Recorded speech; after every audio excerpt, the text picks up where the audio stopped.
Вы смотрите «Актуальное интервью», в студии Надежда Саханская. Здравствуйте. Военно-патриотическое воспитание остается одним из краеугольных направлений деятельности огромного количества людей, вовлеченных в это благородное дело. И наш сегодняшний гость – руководитель центра «Патриот» Слустан Заблоцкий. Слустан Владимирович, здравствуйте. Здравствуйте. Буквально недавно появилась новость о том, что сейчас идет капитальный ремонт строительного комплекса «Факел». Какие работы на сегодняшний момент проведены? Да, ну это спортивный комплекс. Он у нас находится на Вилюйском тракте. Сейчас у нас внутренности уже практически все закончены. Отделочные работы, по крайней мере, вот ребята все успевают, слава богу. А сейчас у нас проводятся именно фасадные работы. Там анкерные, ну, уже закончились, да, и сейчас они люкобондом уже наши подрядчики будут уже это все отрабатывать и приспособовать непосредственно стену, да. Еще я хотел бы сказать то, что у нас, мы работаем непосредственно по капитальному ремонту «Факела». Там у нас наша большая огромная территория, да, заасфальтированная, которая находится на первой линии, да, у нас на Вилюйском тракте.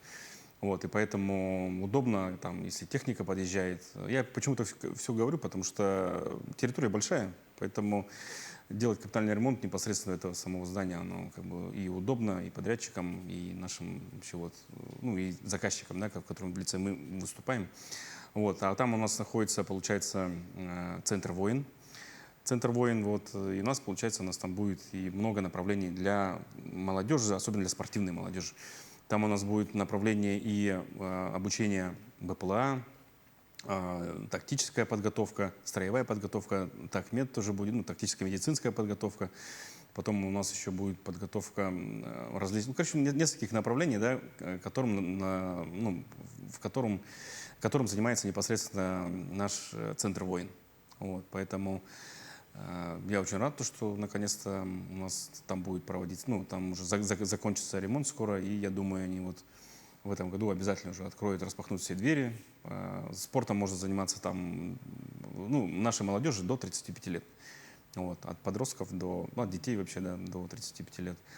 Вот, поэтому это такие планы у нас, реальные, которые у нас в ближайшей перспективе закончатся, да, по месяцу. А в перспективе, если брать на следующий год, то тоже там планируется сделать такие открытые площадки. Стадион поставить, там какие-то баскетбольные еще там площадки.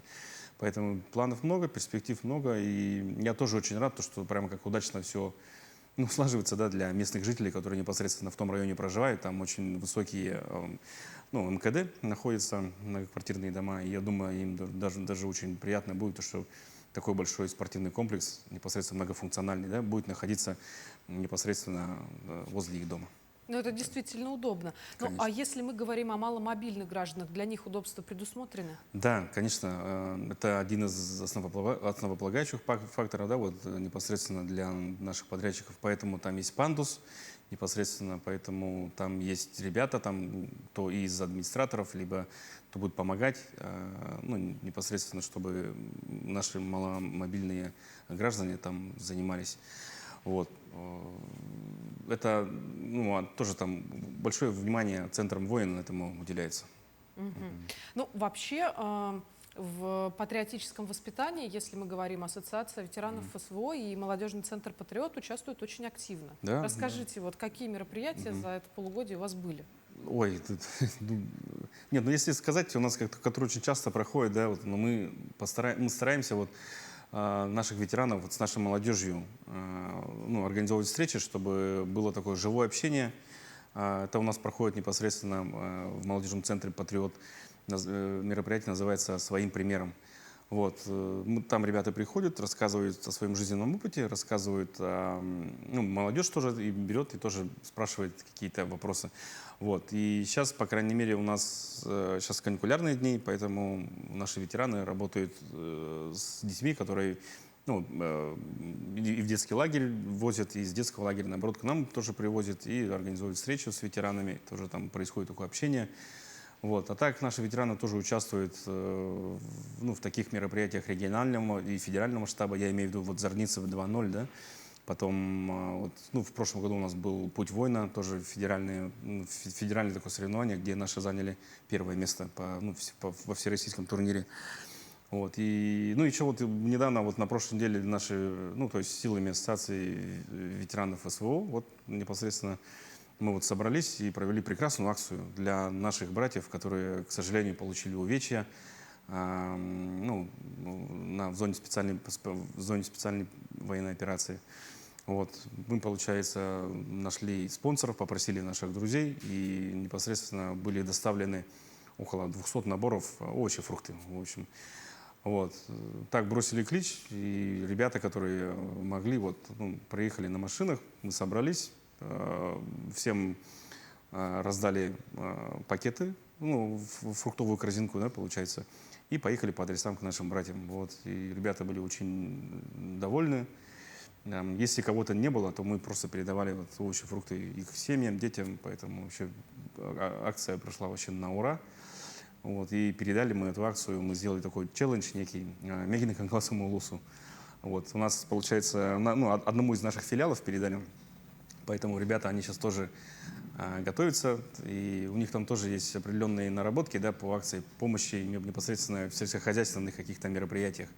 Вот, это у них, ну, я думаю, в ближайшее время мы увидим, как ребята, наши ветераны, оказывают помощь другим нашим ветеранам, которые получили увечья непосредственно по Мегине-Конгаласскому улусу. Вот такие вот мероприятия у нас проходят. Ну, может быть, дальше Мегина Кангаласский еще кому-то Да, посвящен. да. У нас, ну, ветераны у нас, получается, раскиданы по всем улусам, да, по всем нашим муниципальным образованиям. Вот. И одна из наших целей, да, вот в этом году, чтобы организовать филиал Ассоциации ветеранов СВО Республики непосредственно по всем нашим районам. Вот, поэтому мы над этим работаем. Все мы братья, все мы дружные, все друг другу помогаем. Поэтому надо к нашим ребятам, ну, друг с другом надо так и общаться, что ну, именно какой-то вопрос возникает, надо непосредственно его оперативно решать. А вопросов очень много вообще. От мелочей, да, до глобальных, там, с учетом, допустим, если выплаты, социальные вопросы, ну, вообще очень много вопросов. И такие мелочные вопросы, которые, допустим, государственные учреждения, ну, не будут этим заниматься, да, вот занимаются вот именно вот наши братья-ветераны вот этим и занимаются. Как вам кажется, это, наверное, настоящее воинское братство? Да, конечно. И самое, вот чем я очень горжусь, я всегда пытаюсь об этом всем говорить, вот у нас нету вообще, ну, мы не делим друг друга по национальностям, по языковому обороту, по религии вообще там, вот, поэтому, вот, допустим, там, где я служил, у нас было вообще такое 5 якутов вообще из Якутии, там, из целой бригады, поэтому как-то так, ну, интересно все получается вообще, очень как-то необычно. Вы также являетесь руководителем молодежного центра «Патриот». Какие мероприятия проходят, ну, как минимум, летом сейчас? Так, у нас планируется проведение «Северный рубеж», который будет у нас проходить непосредственно 5 августа.